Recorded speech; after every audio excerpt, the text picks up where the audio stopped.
ఓం శ్రీ సాయినాథాయ నమః. శ్రీ సాయి సచ్చరిత్రము 26వ అధ్యాయము. ఈ విశ్వమునందు కనిపించు ప్రతి వస్తువు కేవలము భగవంతుని మాయచే సృష్టింపబడినది.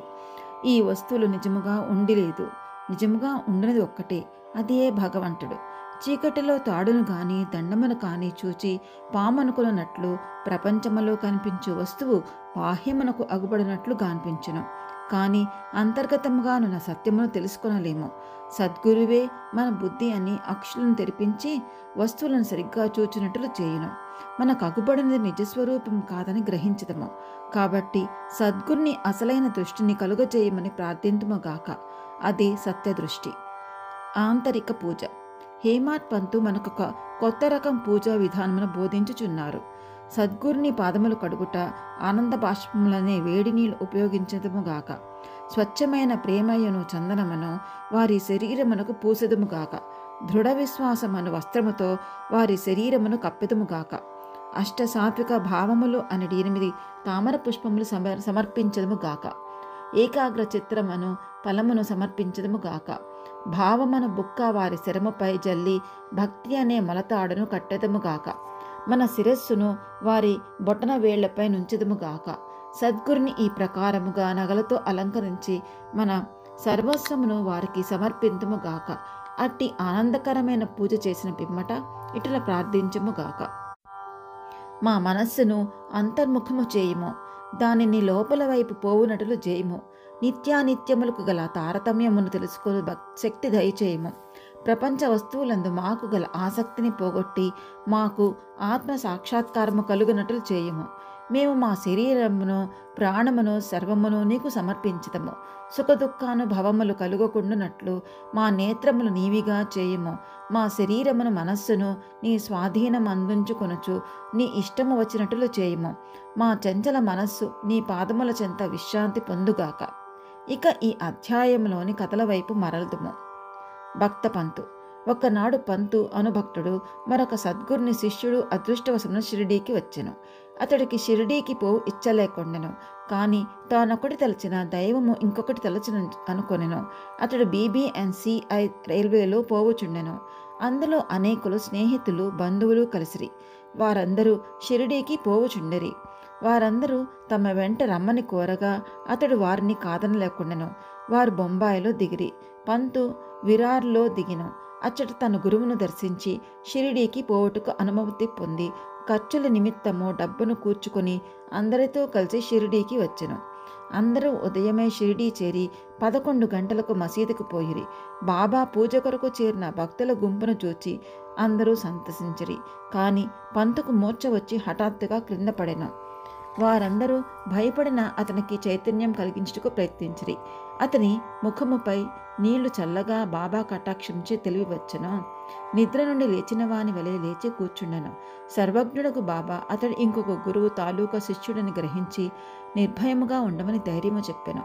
తన గురువునందే భక్తి నిలిచినట్లు ఈ క్రింద విధముగా పలికెను. ఏమైనను కానిండు, పట్టు విడవరాదు. నీ గురునియందే ఆశ్రయము నిలుపుము. ఎల్లప్పుడూ నిలకడగా ఉండము. ఎప్పుడూ వారి ధ్యానమునందే మునిగి ఉండము. పంతు ఈ మాటల యొక్క ప్రాముఖ్యమును గ్రహించెను. ఈ విధముగా తన సద్గురుని జ్ఞప్తిక తెచ్చుకొనెను. అతడు తన జీవితంలో బాబా చేసిన ఈ మేలును మరవలేదు. హరిశ్చంద్ర పితలే. బొంబాయిలో హరిశ్చంద్ర పితలే అనువాడు ఒకడుండెను. అతనికి మూర్ఛరోగంతో బాధపడుచున్న కొడుకొకడు గలడు. ఇంగ్లీషు మందులను ఆయుర్వేదము మందులను కూడా వాడెను. కానీ జబ్బు కుదరలేదు. కావున యోగుల పాదములపై పడుటచే సాధన ఒక్కటే మిగిలిన. 15వ అధ్యాయమందు చక్కని కీర్తనలచే దాసగను బాబా కీర్తిని బొంబాయి ప్రెసిడెన్సీలో వెల్లడి చేసినని తెలుసుకుంటేమి. 1910లో పితలే అట్టి కథలు కొన్నింటిని వినెను. వాని నుండి ఇతరులు చెప్పిన దాని నుండి బాబా తన దృష్టి చేతనో స్పర్శ చేతనో బాగు కానట్టి జబ్బులను బాగు చేయునని గ్రహించెను. సాయిబాబాను చూచుటకు మనస్సులో కోరిక పుట్టెను. సర్వ విధముల సన్నాహమై బహుమానములను వెంట తీసుకుని పండ్ల బుట్టలను పట్టుకొని భార్యాబిడ్డలతో షిరిడీకి వచ్చెను. అతడు అతడు మసీదుకు పోయెను. బాబాకు సాష్టాంగ నమస్కారము చేసెను. తన రోగి కొడుకును బాబా పాదములపై వేచెను.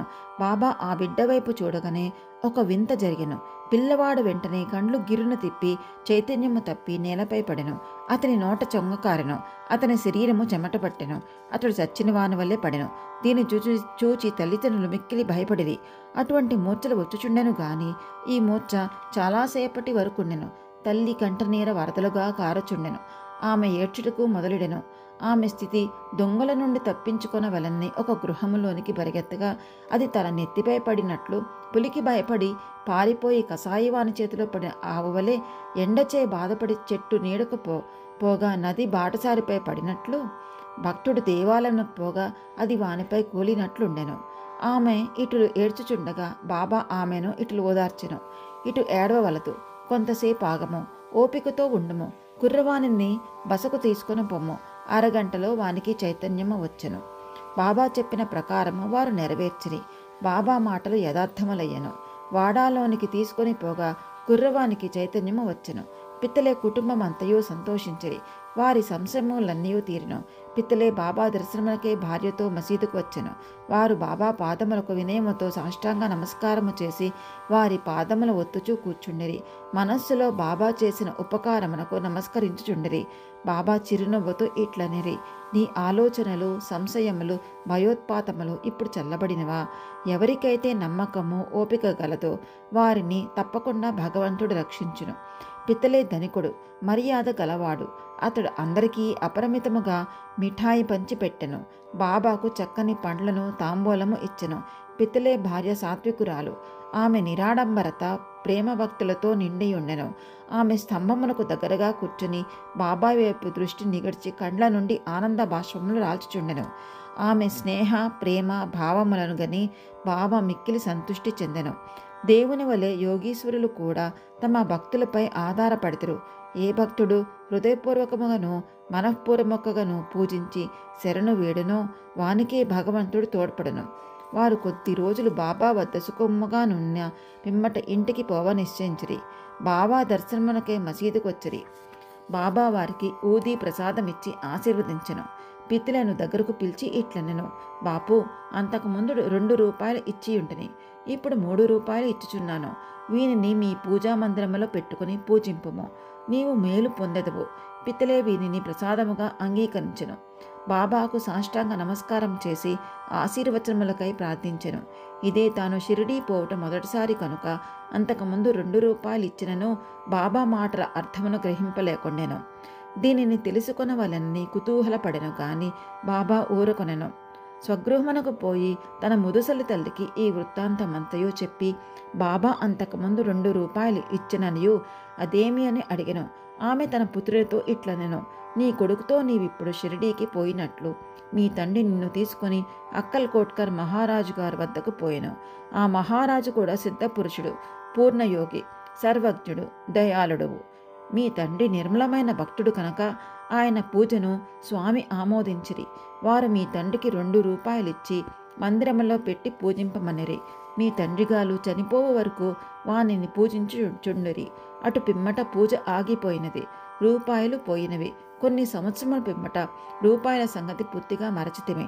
నీ అదృష్ట అవుతో అలచే అక్కల్కోట్కర్ మహారాజు శ్రీ సాయి రూపంలో కనిపించి నీ కర్తవ్యం జప్తికి తెచ్చి నీ కష్టంలో తప్పింపచూచున్నారు. కాబట్టి ఇక మీదట జాగ్రత్తగా నుండుము. సంశయములను, దురాలోచనములను విడుము. మీ తాత ముత్తాతల ఆచారము ప్రకారము నడుము. సత్ప్రవర్తనము అవలంబింపుము. కుటుంబ దైవములను పూజింపుము. రూపాయలను పూజింపుము.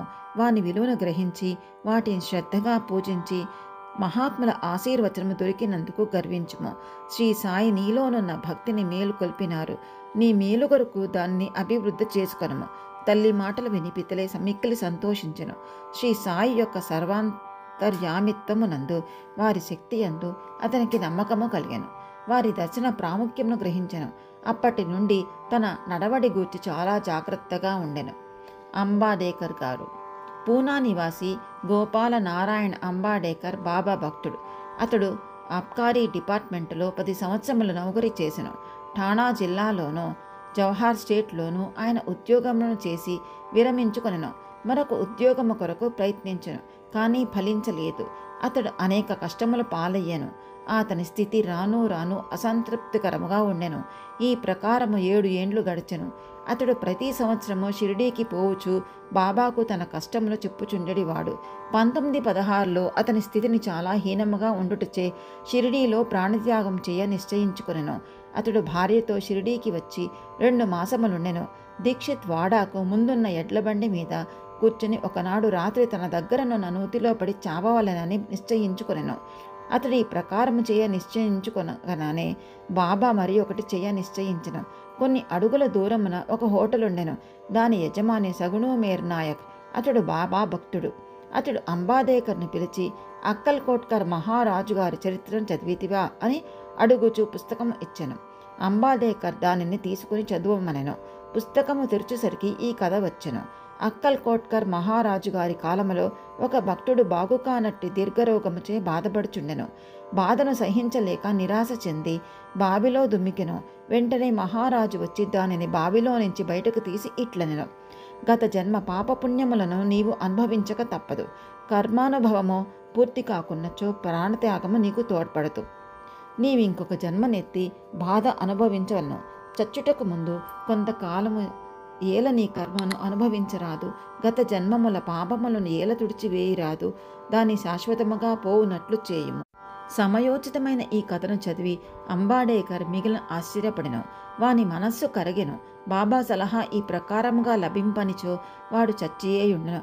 బాబా సర్వజ్ఞత్వమును దయాళుత్వమును చూచి అంబాడేకర్కు బాబా యందు నమ్మకము బలపడి అతనికి భక్తి దృఢమయ్యెను.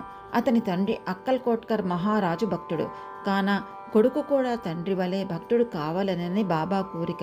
అతడు బాబా ఆశీర్వచనము పొందెను. వాని శ్రేయస్సు వృద్ధి పొందెను. జ్యోతిషము చదివి అందులో ప్రావీణ్యము సంపాదించి దాని ద్వారా తన పరిస్థితి బాగు చేసుకొనెను. కావలసినంత ధనమును సంపాదించుకొనగలిగెను. మిగతా జీవితమంతయు సుఖముగా గడిపెను. ఓం శ్రీ సాయినాథాయ నమః. 26వ అధ్యాయం సంపూర్ణం. ఓం శ్రీ సచ్చిదానంద సద్గురు సాయినాథ్ మహారాజ్ కీ జై. సద్గురు శ్రీ సాయినాథార్పణమస్తు.